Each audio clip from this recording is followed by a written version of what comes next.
Bonjour et bienvenue à la session sur la livraison de documents d'Antipassa. Mon nom est Manon Barbeau. Au cours de cette session, nous couvrirons les points suivants. Qu'est-ce que la livraison de documents et pourquoi l'utiliser? La configuration de cette option dans Configuration des services d'OCLC.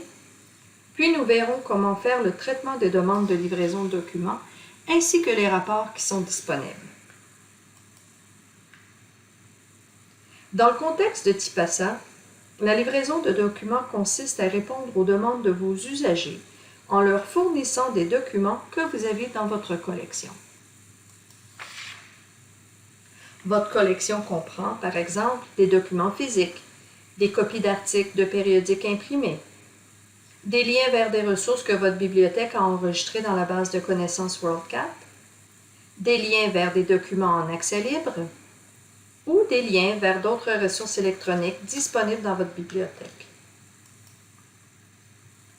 Vous pouvez envisager d'utiliser la livraison de documents, par exemple, si vous permettez aux usagers de demander des copies de revues conservées dans votre collection imprimée, si vous remplissez les demandes de livres pour les documents que vous possédez et que vous les envoyez aux étudiants de l'enseignement à distance ou que vous les livrez au bureau des professeurs. Aussi, si dans le cadre de votre service de référence, vous fournissez des liens vers les ressources électroniques disponibles dans votre bibliothèque. Il ne s'agit ici évidemment que de suggestions pour vous faire réfléchir à la façon dont vous pourriez tirer parti de la livraison de documents. Mais voyons un peu comment ça fonctionne. Je vais tout d'abord me connecter dans le service de configuration. Je suis dans l'environnement de ma bibliothèque de formation. J'ai peut-être plus d'options que vous n'en voyez quand vous vous connectez à votre service de configuration. Donc, on veut aller dans PEB World Share. Et dans le menu de gauche, la première chose à faire pour activer la livraison de documents, c'est d'aller dans la chaîne de travail avancée. Notez aussi que toutes ces étapes sont décrites dans le document de formation qui est aussi disponible sur notre site de formation et que le document de formation, les instructions sont volontairement réduites au strict minimum requis pour configurer les demandes vers la livraison de documents, mais que vous pouvez faire beaucoup plus de configuration. Tout ceci est aussi couvert lors de vos sessions d'implantation. Ici, on voit vraiment le minimum de ce qu'il faut faire pour que le tout fonctionne. Alors, sous livraison de documents, je m'assure que la case oui est bien cochée. Si elle ne l'est pas, vous devez absolument la cocher, sinon ce qu'on va faire dans la session présente ne fonctionnera pas dans votre environnement. Alors, oui, et évidemment, quand on fait une modification, il faut absolument cliquer sur « Enregistrer ». Donc, c'est la première chose à faire. Par la suite, il faut aller dans la gestion automatisée des demandes, où vous devez créer ou modifier des gestions automatisées, la gestion automatisée des demandes. Alors, si on va un petit peu plus bas, on voit ici que moi, j'ai déjà créé des automatisations. Donc, les automatisations seront appliquées aux nouvelles demandes qui seront faites et seule la meilleure correspondance sera appliquée à la demande. Alors, on a premièrement la liste des priorités que vous voyez ici.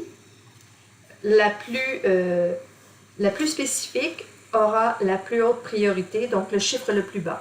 Alors, si je vois la priorité numéro 1, c'est la plus haute priorité, donc c'est celle-ci qui sera prise en compte lors d'une demande par un de vos usagers. Alors, si je clique sur « Modifier », donc vous pourriez créer une nouvelle politique, mais sinon, vous pouvez modifier et aller voir exactement ce que cette politique d'automatisation fera. Donc, je lui ai donné le nom « Livraison doc ». J'aurais pu dire livraison de documents, donc c'est le nom que j'ai choisi.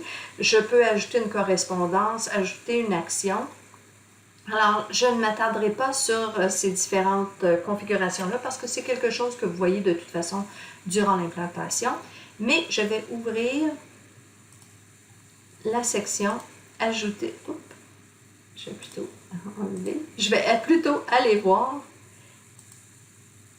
qu'est-ce qui a été inscrit sous les exceptions.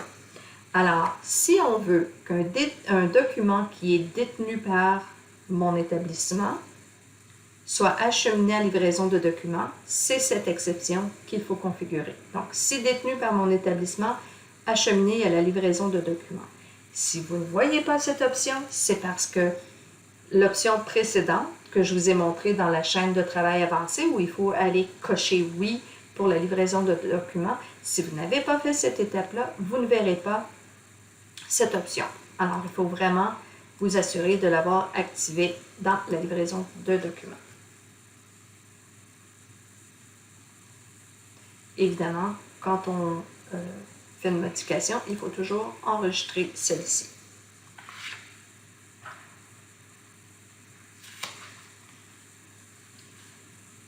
Donc, autre chose que je peux vous montrer dans la configuration des services, c'est aussi d'aller voir les formulaires que les usagers pourront compléter. Alors, formulaire, toujours dans le menu de gauche, formulaire de demande des usagers.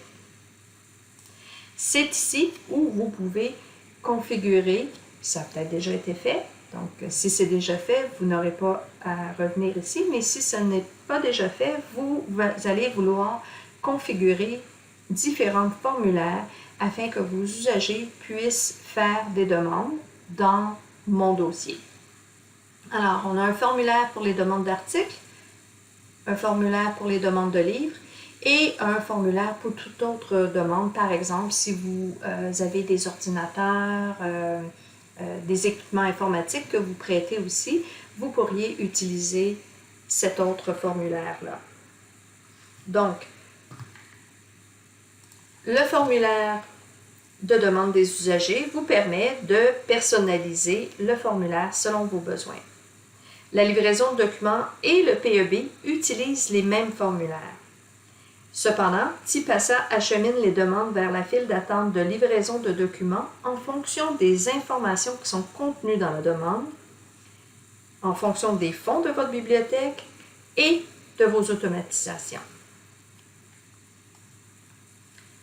Alors, comme vous voyez ici, on peut modifier le libellé des champs, on peut spécifier si un certain champ est obligatoire ou non, s'il peut être modifié. Vous pouvez aussi, si votre bibliothèque offre des services bilingues, vous pouvez aussi modifier le libellé du champ pour qu'il soit bilingue. Alors, par exemple, titre de périodique, vous pourriez ajouter titre, barre oblique, title, author, barre oblique, auteur, ou vice-versa.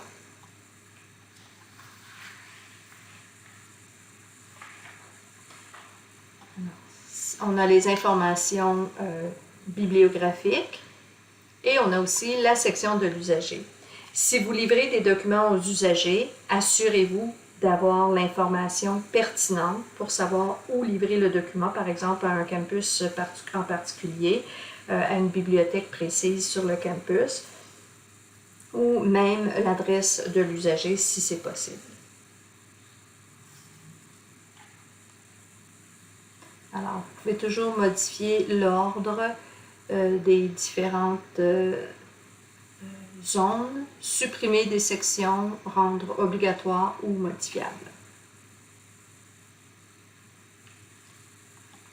Alors ça, ce sont les formulaires. Donc, comme vous voyez, il y a celui pour les demandes d'articles et celui pour les demandes de livres. Alors, les informations peuvent être un petit peu différentes. Et comme vous voyez ici, le formulaire est bilingue. Donc, c'est un exemple de ce que vous pourriez faire si vous voulez offrir le formulaire bilingue à vos usagers. On va maintenant aller voir les avis. Donc, encore une fois, c'est possible que ceci soit déjà configuré dans votre environnement. Sinon, vous voudrez probablement configurer des avis. Alors, si vous voulez que l'usager reçoive aussi des avis par messagerie texte. Évidemment, vous devez cocher la petite case ici. Et vous pouvez configurer des avis pour la livraison de documents. Alors, on peut envoyer un avis qui confirme l'annulation d'une demande. Un avis qui dit à l'usager que la copie imprimée peut être récupérée ou que le document prêté, qui était prêté peut maintenant être récupéré. Alors, ce sont des avis qui peuvent être automatiquement envoyés par le système ou qui peut être envoyé manuellement. Donc, c'est vous qui décidez. Et à ce moment-là, quand vous répondez à une demande par la livraison de documents, l'usager, si vous avez configuré des avis, l'usager va recevoir un avis lui disant que le lien est prêt à être consulté ou que le document demandé en PEB est disponible, etc., etc. Donc, par défaut, il n'y a aucun avis qui est activé. Donc, si vous ne configurez pas ça ici, il n'y en aura aucun qui va être envoyé à l'usager. Et sachez que, encore une fois, la configuration des avis est couverte par la session d'implantation. Donc, c'est pour ça que je ne veux pas m'attarder trop à vous montrer comment ça fonctionne. Alors, ce qu'il faut se souvenir dans la configuration, c'est que si la demande de l'usager ne contient pas d'ISSN, d'ISBN ou de numéro OCLC, TIPASA ne pourra pas identifier le document. Alors, la demande sera acheminée dans la section « Nouvelle demande à réviser ». Après révision de celle-ci, vous pourrez la diriger vers la livraison de documents. Si par contre, la demande contient soit un ISSN, un ISBN ou le numéro OCLC, de la notice OCLC, et que vous possédez un exemplaire, la demande sera automatiquement dirigée vers la livraison de documents.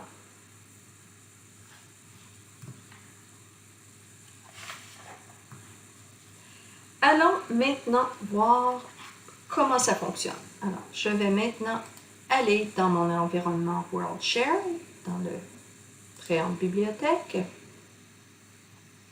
Alors, je suis dans mon écran, dans mon écran d'accueil. Et voyons un premier exemple. Donc, on va traiter une demande pour un article d'une revue imprimée. J'ai un ISSN dans la demande. La demande est donc dans la file d'attente « Livraison de documents ». Alors, puisque j'ai un ISSN dans la demande, celle-ci est automatiquement, et que je possède une copie de cette revue-là imprimée, la demande est automatiquement allée sous livraison de documents. Vous pouvez voir ici aussi que j'ai des fils de prêt avancés. Donc, on a vu ça dans la session précédente, dans les fonctions avancées en tant que prêteur. Si vous configurez, si vous utilisez les fils de prêt avancés, vous pourrez utiliser en récupération, en emballage, à la numérisation, alors des fils de prêt avancés. Si évidemment votre bibliothèque a choisi de ne pas utiliser les fils de prêt avancés, vous ne verrez pas ces différentes étapes-là. Mais moi, dans mon environnement pour la formation ici, j'utilise les fils de prêt avancés. Donc, c'est pour ça que j'en ai 3 qui sont en récupération et un qui est en emballage, en emballage. Alors, premier exemple, donc une demande d'article pour une revue imprimée. J'ai un ISSN dans ma demande. Alors, je vais aller voir. Je pourrais fonctionner avec le menu à gauche ici, donc ouvrir livraison de documents. Mais moi, j'aime bien fonctionner avec les liens rapides. Donc, les liens rapides, je vous le rappelle, ce sont les demandes qui requièrent votre attention. Donc, vous devriez toujours commencer par les liens rapides, donc les demandes de PEB ou de livraison de documents qui requièrent votre attention. Alors, c'est une copie. Je clique sur copie. Et je vais aller voir la demande Nation Nouvelle une demande qui a été placée par l'usager José Plante. Alors, je peux soit cliquer sur le titre, soit sur le numéro de la demande. Moi, je viens sur le titre. Alors, je veux vérifier ici dans ma section que le type de demande est bien pour une copie. Juste vous assurer que c'est copie. Alors, c'est une livraison de documents. Je peux voir les fonds locaux. Donc, j'ai 5 exemplaires, 5 copies, 5 numéros de ce titre-là. Donc, Nation Nouvelle. Et pour avoir plus de précision, le titre de l'article, c'est Le Québec d'hier, volume 1, numéro 2, 1959. Alors, je vais aller vérifier si je possède cet exemplaire-là, ce numéro, parce qu'il est fort possible que je possède pas tous les numéros. Alors, je peux tout d'abord cliquer sur « Voir les fonds » et je vois que je possède bien le volume 1, numéro 2 et qu'il est disponible.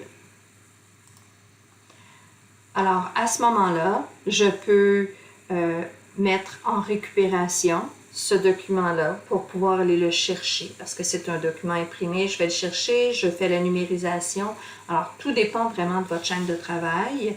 Si vous faites tout ça en même temps, évidemment, vous n'avez pas besoin de marquer les différentes actions. Alors, ici, en récupération, en numérisation, en emballage, mais vous pouvez les utiliser si votre bibliothèque travaille ainsi. Alors, disons que j'ai maintenant numérisé mon article et que je suis prête à répondre à l'usager et lui envoyer le lien vers cet article que j'ai numérisé. Alors, pour faire ça, je veux utiliser le type d'URL Article Exchange parce que j'ai numérisé le document et je suis prêt à l'envoyer à mon usager. Alors, je sélectionne, par défaut, c'est Article Exchange qui est l'option par défaut. Alors, je le laisse comme ça. Je vais maintenant cliquer sur Article Exchange et sur mon ordinateur, j'ai un endroit où je conserve les articles que je numérise. Alors, je vais choisir celui-ci. Bon, disons que c'est mon article numéro 3. Alors, j'ai l'information qui est ici et je vais ensuite cliquer sur Déposer fichier. Optionnellement, je peux cliquer sur Aperçu pour m'assurer que c'est bien le bon document que j'ai déposé. Alors, disons que c'est le bon document. Je vais maintenant cliquer sur Enregistrer. Et afin de compléter ma demande, parce que je n'ai plus aucune action à prendre, tout est beau, mon usager va recevoir un avis si j'ai configuré des avis dans la configuration des services et je vais marquer comme complété. Alors, ma demande n'est plus ici, je n'ai plus rien à faire, elle est complétée, elle est maintenant fermée. Et l'usager a reçu un avis, évidemment si c'est activé, et il pourra voir l'article dans mon dossier. Ça, c'était le premier exemple. Maintenant, allons voir une demande faite pour un document auquel votre bibliothèque est abonnée, mais vous voulez fournir le lien vers la base de connaissances. Donc, l'usager, normalement, parce que votre bibliothèque a un abonnement qui est identifié dans la gestion des collections, normalement, l'usager devrait avoir trouvé le lien direct de l'article dans votre catalogue, mais l'usager a fait sa demande sans vérifier, alors c'est pour ça que la demande se ramasse dans la livraison de documents. Parce que vous avez configuré la livraison de documents, vous pouvez répondre directement à l'usager avec le lien vers l'article demandé. Notez que pour cet exemple, moi, je n'ai pas d'abonnement à des bases de données, mais je vais simuler ce que vous pourriez faire si vraiment j'avais un abonnement à la base de données dans laquelle l'usager a fait sa demande d'article. Alors, dans la livraison de documents, alors je vais revenir dans l'accueil Tipasa. Alors, encore une fois, j'aime bien utiliser les liens rapides. Alors, je vais sur Copie et je vais utiliser ce titre. Donc, Jules Gélina a fait une demande d'article dans IEEE Transactions. Donc, je clique. Et là, pour les besoins de la cause, parce que je simule, je vais copier le lien direct vers mon article. Évidemment, si j'étais abonné à cette base de ce périodique-là, j'aurais un lien direct ici. Je pourrais accéder directement à l'article. Mais là, parce que moi, je ne suis pas abonné, je simule de le faire. Alors, je vérifie encore une fois que c'est bien une copie. Et dans le champ type d'URL, plutôt que d'utiliser Article Exchange, je vais maintenant utiliser lien de la base de connaissances et copier mon lien vers l'article en question. Et je clique sur Enregistrer. Et je peux maintenant marquer comme complété. Alors, la demande n'est plus ici.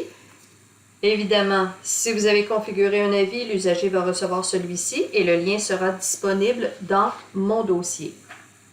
Maintenant, je vais vous expliquer la différence entre un lien vers la base de connaissances, comme on vient de faire, et un lien vers Article Exchange qu'on a fait précédemment.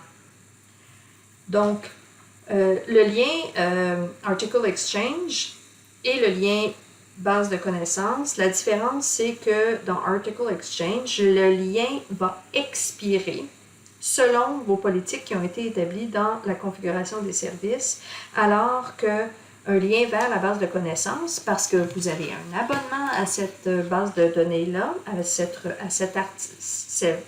périodique, pardon, le lien va être actif tout le temps. Donc, il n'expirera pas, alors qu'un article que vous avez numérisé, il y a une limite du nombre de clics, nombre de vues que l'usager peut faire et un temps pour pouvoir consulter cet article. Tout ceci, évidemment, est configuré dans la configuration des services. Cependant, un lien vers Article Exchange, l'usager n'a pas à s'identifier pour accéder à l'article. Cependant, pour accéder à la base de connaissances, si l'usager n'est pas à la bibliothèque, il va devoir s'identifier. Alors, c'est la différence entre un lien Article Exchange et un lien vers la base de connaissances. Je vais retourner à l'accueil. Alors maintenant, pour notre troisième exemple, voyons comment répondre à une demande pour un document en libre accès. Encore une fois, normalement, l'usager aurait pu trouver le document lui-même, mais elle a quand même complété une demande dans mon dossier. Avant de continuer, je vais quand même vous expliquer la différence entre deux façons de répondre à des liens libre accès. Donc, je vais aller dans Réviser et je vais regarder cette demande.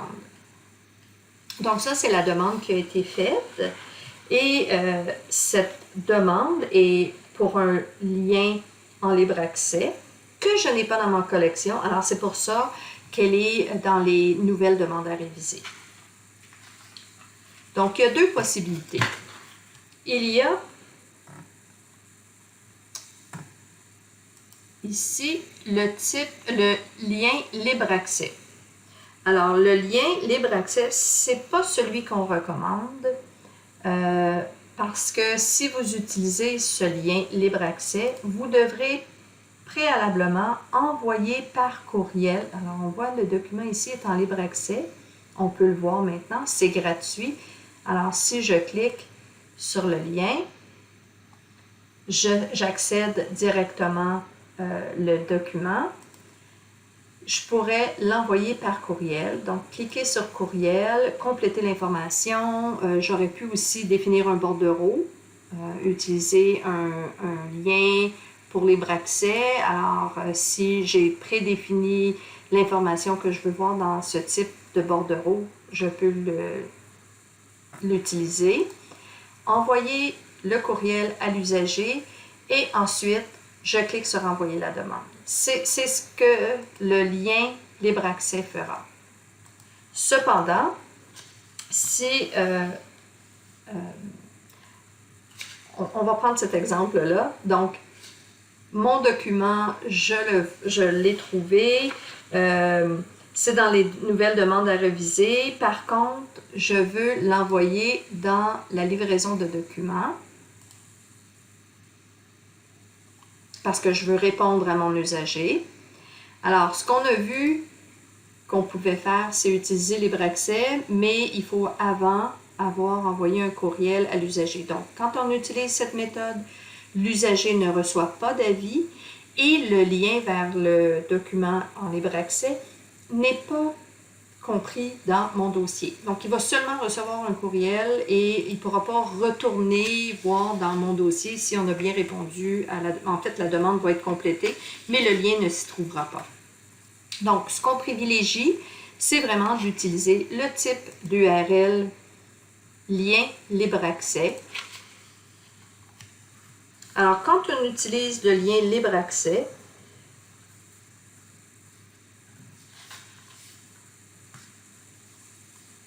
attendez un petit peu. Donc, je vais aller, juste une petite minute, vérifier premièrement que c'est bien une copie.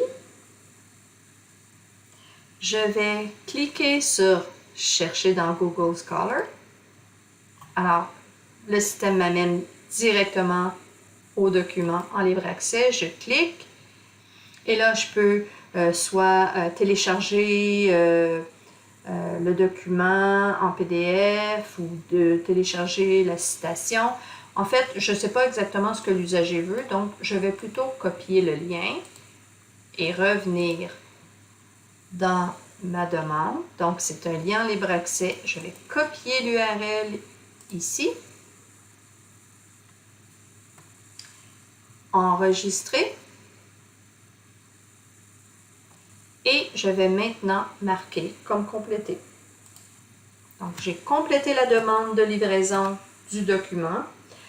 Et parce que j'ai utilisé le type de lien, le type d'URL lien libre accès, l'usager va avoir reçu un avis, si j'ai évidemment configuré les avis, et le lien va être disponible dans mon dossier, donc il pourra consulter le lien quand il voudra.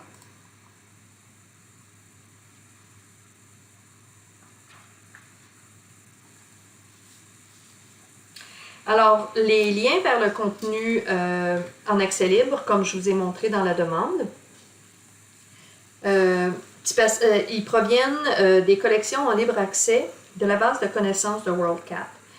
Qu'une bibliothèque soit abonnée ou non à la base de connaissances WorldCat, toutes les bibliothèques TIPASA ont accès à ces informations que TIPASA fournit automatiquement lorsqu'elles sont disponibles. Alors, si je viens voir ici, non, je n'ai pas de lien, c'est pas un libre accès, mais vous vous souvenez tout à l'heure, j'avais un lien ici au document disponible en libre accès. Alors, on va maintenant voir la demande de prêt d'un livre. On n'a pas d'ISBN ni de numéro au CLC dans la demande. Donc, il faut aller dans la section « Nouvelle demande à réviser » car TIPASA n'a pas pu déterminer si ma bibliothèque possède le document ou non. Alors, je viens ici et je vais prendre l'exemple « Par-delà la clôture » qui a été demandé par Marie-Ève Nadeau. Alors, je clique. Et j'ai très peu d'informations dans ma notice, dans les informations bibliographiques. Donc, c'est un type le type de cette demande, c'est pour un prêt. Donc, ça confirme que c'est un livre. Alors, j'ai le format livre. Mais, je veux aller chercher plus d'informations et je veux premièrement aussi voir si je possède ce document-là dans ma collection plutôt que de faire une demande de PEB. Alors, ce que je peux faire, c'est cliquer utiliser la petite loupe pour faire une recherche par auteur ou la petite loupe pour faire une recherche par titre, ce que je vais faire parce que ce sera plus précis. Donc, la recherche se fait par titre mot-clé. Alors, c'est pour ça que mon titre n'apparaît pas tout de suite ici dans la première page, mais moi, je sais parce que j'ai vérifié. Il se trouve sur la deuxième page. Alors, je vois ici, par-delà la clôture, par-delà la clôture, que ce document est détenu par ma bibliothèque. Alors, je vais cliquer sur le titre.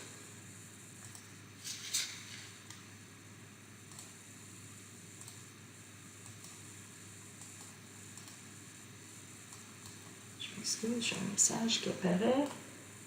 Message de mon ordinateur. Alors, c'est bien le document que je cherche et je veux appliquer les données à la demande. Donc, je vais prendre les données bibliographiques que j'ai ici et elles sont transférées dans ma demande. Donc, vous voyez que j'ai maintenant l'éditeur et toute l'information pertinente. Je veux maintenant modifier, m'assurer que c'est vraiment une livraison de documents parce que je veux envoyer l'information à mon usager. Donc, je clique sur livraison de documents. Je peux maintenant imprimer si nécessaire, si je veux aller récupérer le document sur les rayons. Je peux le marquer en récupération.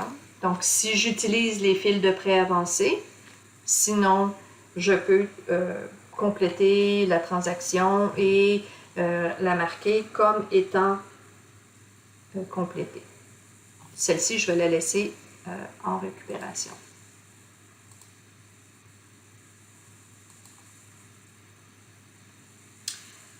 Vous pourriez aussi cliquer sur courriel et choisir un bordereau pour dire à l'usager que le document prêté, le document qui était prêté est maintenant prêt à être récupéré et envoyer cette demande à l'usager. Une fois que je vais compléter la demande, l'usager va aussi recevoir un avis et dans son dossier, il verra que le document est prêt à être récupéré.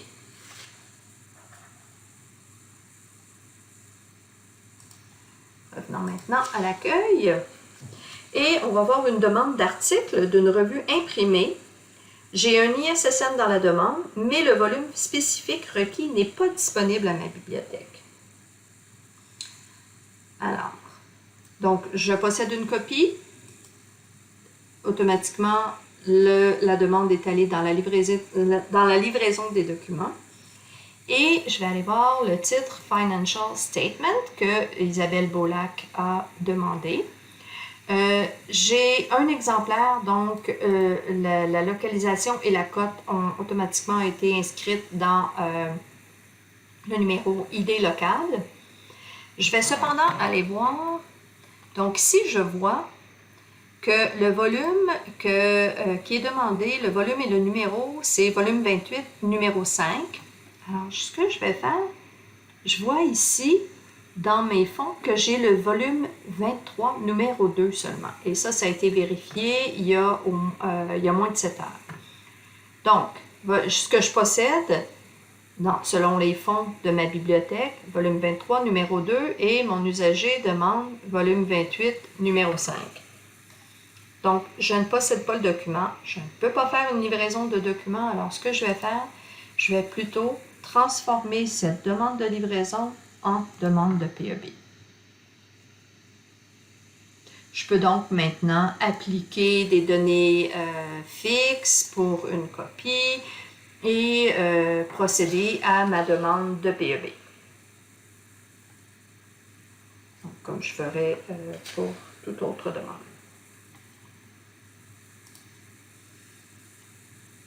Alors, ça complète les exemples que j'avais pour montrer comment traiter des demandes de livraison. Donc, on a vu un éventail d'à peu près toutes les situations possibles que vous pouvez voir dans votre bibliothèque. Maintenant, ce que j'aimerais vous montrer, c'est ce que les usagers voient dans mon dossier, donc dans leur dossier. Alors, je vais aller ici et je vais me connecter en tant que un usager. Non, pas celui-là, pardon. Alors, je vais choisir usager 101. Oups.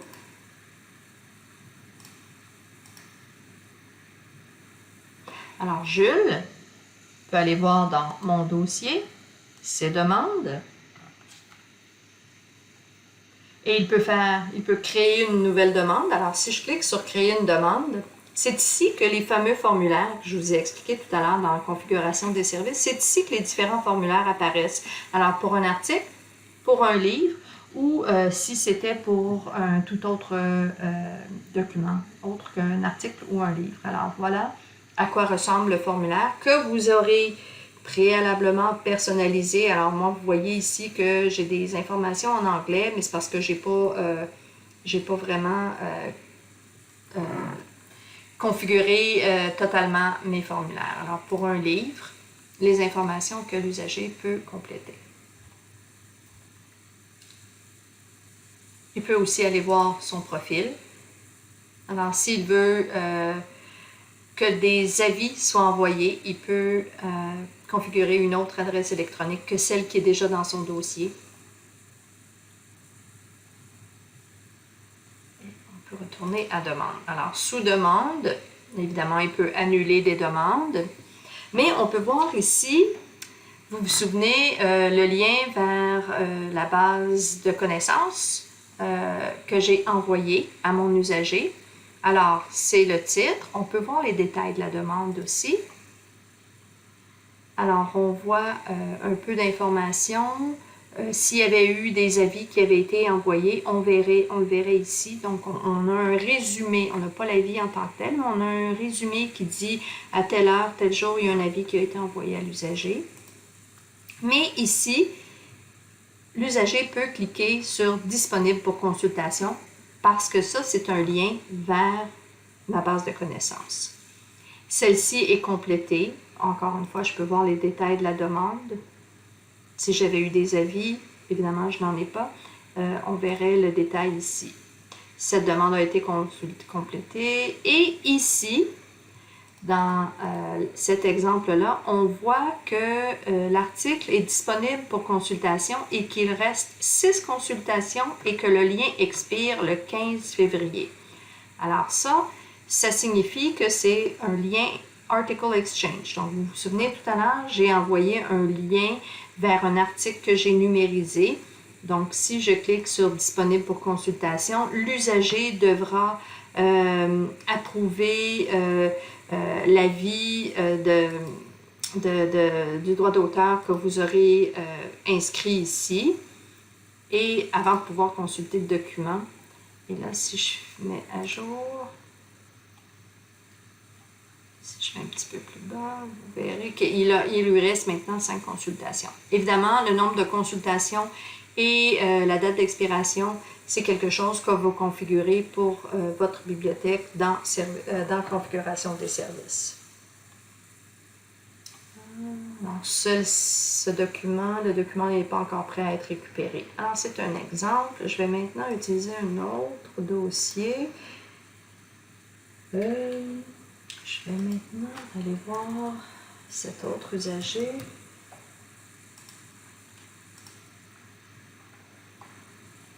Voir ses demandes. Évidemment, emprunt, frais. Si votre bibliothèque utilise WMS, c'est ici que l'usager peut aussi voir ses emprunts et les frais qui sont à son dossier, par exemple. Alors, si je clique sur « Demande » ici, donc celle-ci, c'est encore une des demandes que je viens de traiter. C'était un document en libre accès, je pense, celui-ci, mais je voulais vous montrer cette demande qui a été faite pour un document, donc un livre, que je possède dans ma bibliothèque. Alors, ça dit à l'usager que le document peut être récupéré.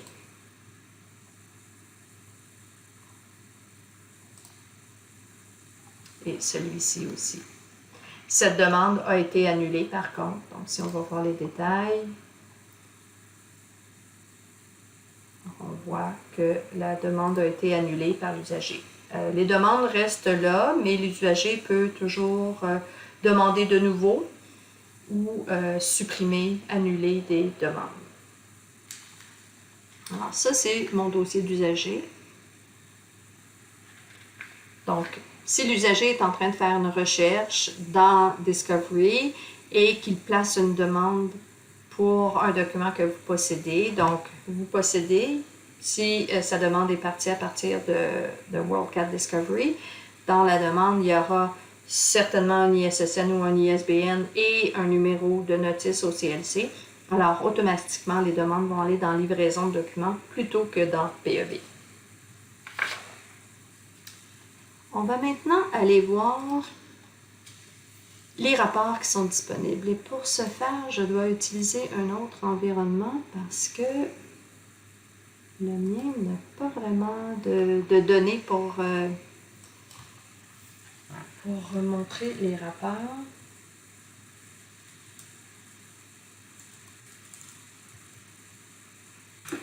Donc voilà.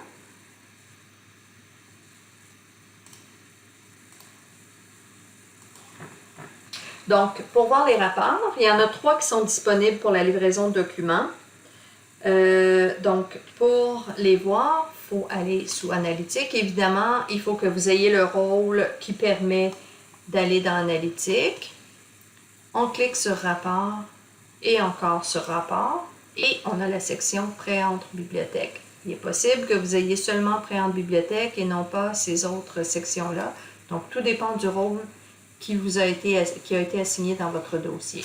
Donc, Préentre bibliothèque, comme je disais, on a 3 rapports qui sont disponibles. On a le premier ici qui est le détail sur les demandes de livraison de documents. Alors, je vais cliquer et je dois répondre aux questions afin de pouvoir produire le document. Donc, je dois mettre une date de début. Donc, à partir de quand je veux ce rapport? Mais moi, je vais mettre 1er janvier 2021. La date de fin, je vais mettre maintenant. Je ne veux pas préciser un format de matériel, ni une langue, ni la source de la demande. Alors, je vais cliquer sur OK. Et le détail sur les demandes de livraison de documents fournit pour chaque demande de livraison des informations bibliographiques, la date et l'heure de création et de fermeture, annulation ou expiration de la demande et le délai d'exécution des demandes qui ont été remplies. Alors, ça prend un petit peu de temps avant de le produire. Alors, voilà. Donc, c'est ce à quoi ressemble le rapport. Alors, vous pourrez l'examiner plus en détail. Donc, si je me déplace comme ça, vous voyez qu'il y a beaucoup d'informations qui est disponible. Évidemment, vous ne trouverez pas le nom ni les coordonnées de l'usager parce que c'est pour des raisons de confidentialité. Par contre, vous allez voir si... donc, où est-ce que je trouve le département de l'usager? Si l'information est disponible dans le dossier. Au moins, vous pourrez avoir ces informations-là. Donc, vous pouvez maintenant exporter le document, vous pouvez restreindre le résultat avec les informations qui sont ici, par exemple, par type d'usager, si vous voulez. Donc, vous pouvez filtrer par format de document, département de l'emprunteur, le statut de l'emprunteur et la source de la demande, soit fait par le personnel de la bibliothèque ou par un usager. Je vais fermer celui-ci. On va maintenant aller voir les statistiques sur les demandes de livraison de documents. Alors, ça le dit, ce sont des statistiques. Encore une fois, je dois fournir une date de début. Alors, je vais dire le 1er juin et on va dire au 31 décembre. Alors, ce rapport fournit le nombre de demandes remplies, le délai moyen de traitement des demandes remplies, le nombre de demandes annulées et le nombre de demandes expirées par statut de l'utilisateur, département de l'utilisateur ou le format du document. Alors, vous voyez l'information qui est ici et vous pouvez ensuite filtrer par tout autre filtre qui est disponible ici. C'est un autre exemple. Et on va maintenant aller voir l'autre rapport qui est disponible. Donc, c'est le survol des activités de livraison de documents. Alors, encore une fois, là, j'ai pas le petit menu, le petit calendrier qui est disponible. Alors, je dois mettre le mois de l'année de début. Alors, je vais mettre 2021-01 pour le début et 2021-12 pour le mois de fin. Alors, ça me donne, pour chaque mois, ça me donne le compte de demande, le nombre de demandes de livraison remplies, ainsi que son délai d'exécution moyen, annulé et expiré. Donc, je le répète, afin de voir ces rapports, vous devez avoir le rôle WorldShare PEB Admin pour pouvoir afficher l'onglet Rapport sous Analytique. Alors ça, c'est le rapport qui est disponible. OK. Donc, tous les autres rapports de PEB, que ce soit des rapports IFM, des rapports détaillés, des rapports sur le nombre de demandes, sont disponibles avec sous l'URL www.stats.oclc.org. Donc, vous devez déjà être familier avec ces rapports qui sont disponibles. Ça vous prend un numéro d'autorisation, évidemment, pour pouvoir y accéder. Si vous n'avez pas cette information-là, communiquez avec OCLC et on se fera un plaisir de vous le fournir. Alors, ça complète ceci. On va maintenant retourner à notre présentation.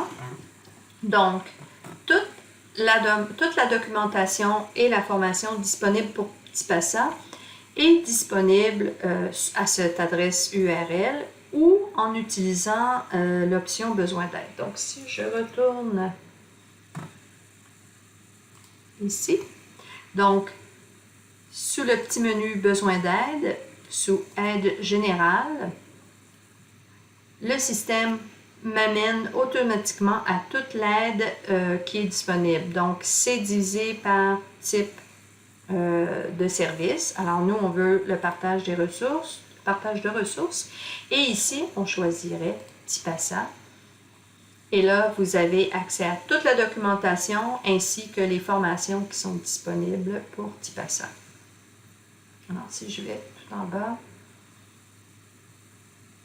je peux cliquer et avoir accès à toutes les formations disponibles pour TIPASA.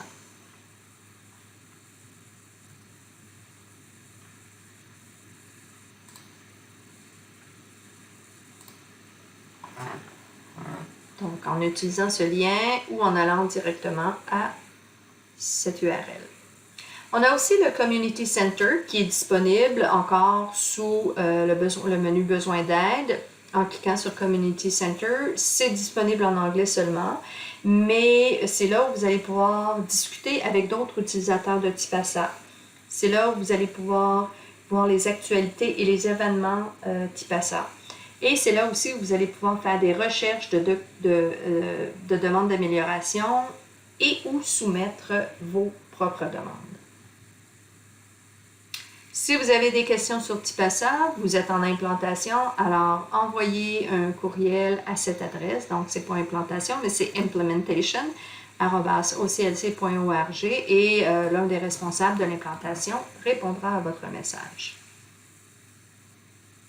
Alors, ça complète notre formation aujourd'hui. Si vous avez des questions, des commentaires ou des suggestions au sujet de cette formation, veuillez nous écrire à canada@oclc.org en précisant que le formateur était Manon Barbeau et le titre de la formation « Livraison de documents » et on pourra vous répondre et faire un suivi à votre demande. Alors, ceci complète la formation aujourd'hui. Merci.